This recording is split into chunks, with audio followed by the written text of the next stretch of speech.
Méditation de la communauté des disciples du Christ vivant en ce jeudi de la 3e semaine de Carême, année liturgique A. Évangile de Jésus-Christ selon saint Luc, au chapitre 11, les versets 14 à 23. En ce temps-là, Jésus expulsa un démon qui rendait un homme muet. Lorsque le démon fut sorti, le muet se mit à parler, et les foules furent dans l'admiration. Mais certains d'entre eux dirent, « C'est par Belzéboul, le chef des démons, qu'il expulse les démons. » D'autres, pour le mettre à l'épreuve, cherchaient à obtenir de lui un signe venant du ciel. Jésus, connaissant leurs pensées, leur dit, « Tout royaume divisé contre lui-même devient désert. Ses maisons s'écroulent les unes sur les autres. Si Satan, lui aussi, est divisé contre lui-même, comment son royaume tiendra-t-il? Vous dites en effet que c'est par Belzéboul que j'expulse les démons.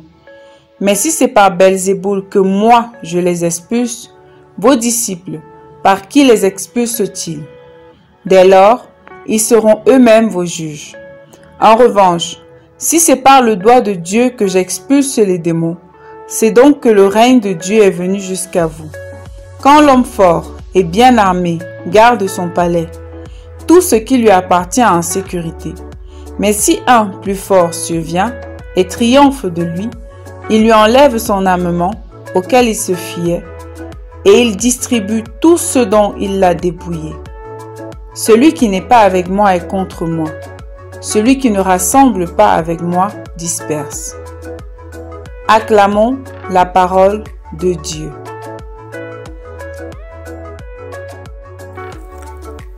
Suis-je avec Jésus ou contre lui? Bien-aimé du Seigneur, dans l'évangile d'aujourd'hui, on accuse Jésus d'expulser les démons par Belzéboul, le chef des démons.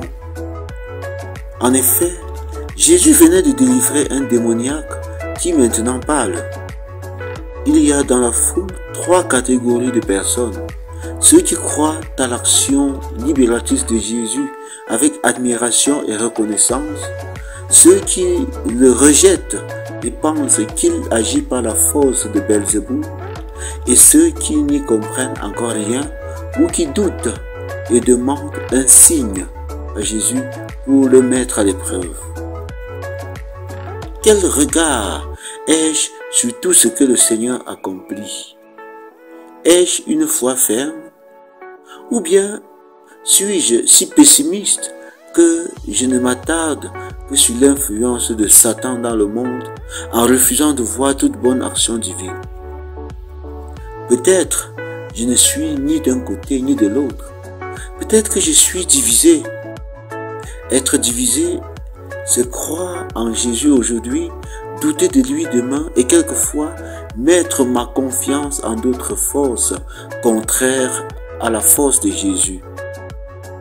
Si telle est ma situation de vie, si telle est ma condition, je dois comprendre aujourd'hui que tout royaume divisé coule à sa propre perte.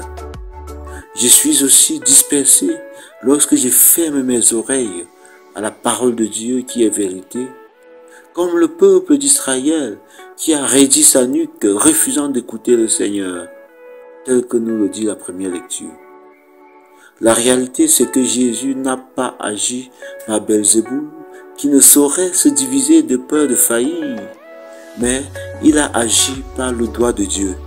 La puissance de Dieu est supérieure et elle démolit la puissance du diable.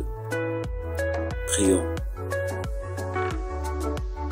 Seigneur, accorde-moi d'être fidèle à croire en toi malgré les multiples distractions et tentations que je rencontre. Puisse ta grâce me donner en ce temps de carême d'être fidèle et surtout de savoir mettre toute ma confiance en toi sans douter ni m'accrocher à d'autres forces de toi. Intercession. Prions pour la conversion des chrétiens qui souffrent du syncrétisme religieux. Que le Seigneur leur accorde de croire vraiment en lui sans se diviser pour retrouver la paix. Marie, mère très fidèle, intercède pour nous. Exercice spirituel. Confesser mes doutes et mes actes de charlatanisme et de maraboutisme et tous mes péchés qui me rendent quotidiennement infidèle vis-à-vis du Seigneur.